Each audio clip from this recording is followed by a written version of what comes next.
आप सभी को राम राम। आज हम बात करेंगे कम्युनिकेशन कौशल से हम कम्युनिकेशन किंग कैसे बन सकते हैं।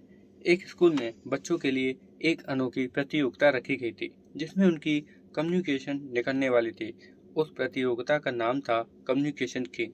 इस प्रतियोगिता में सभी बच्चों को स्टेज पर भेजा गया और उनके हाथों में एक एक पर्ची दी गई। हर पर्ची में एक शब्द लिखा गया।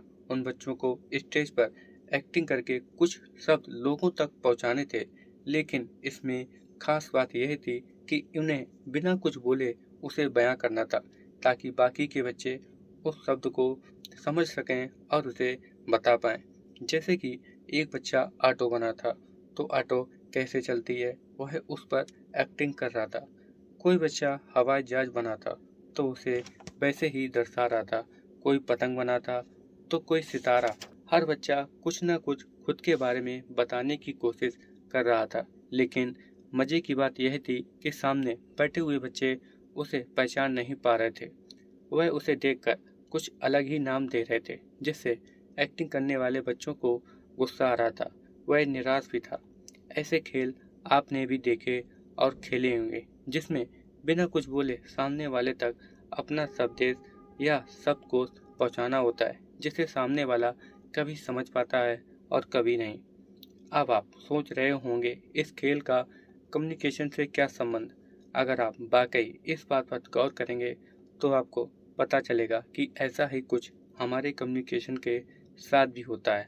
हालांकि हम कहते तो शब्दों में ही हैं, लेकिन फिर भी सामने वाला कभी कभी हमारी बात को समझ पाता है तो कभी उसका अपना अर्थ निकाल कर गलत समझ बैठता है।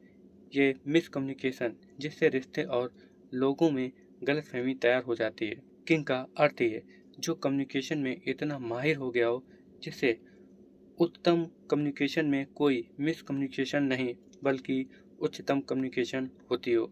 अगर आप देखेंगे तो इस पृथ्वी पर हर कोई कुछ न कुछ कम्युनिकेट कर ही रहा है। सूरज से लेकर इंसानों तक, हवाओं से लेकर प्राणी पक्षियों तक। जैसे सूरज जब निकलता है तो वह इस बात का इजहार कर रहा होता है कि सुबह हो चुकी है और उसे दो लोग अपने अपने कामों में लग जाते हैं। कितना खूबसूरत तरीका है कुछ ना कहते हुए भी सब कुछ कह देना।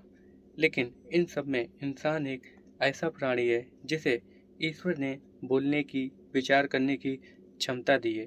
उसे ये वरदान मिला है कि वह अपनी बातों को किसी के सामने प्रस्तुत प्रस्तुत कर सके और उस पर सोच सके।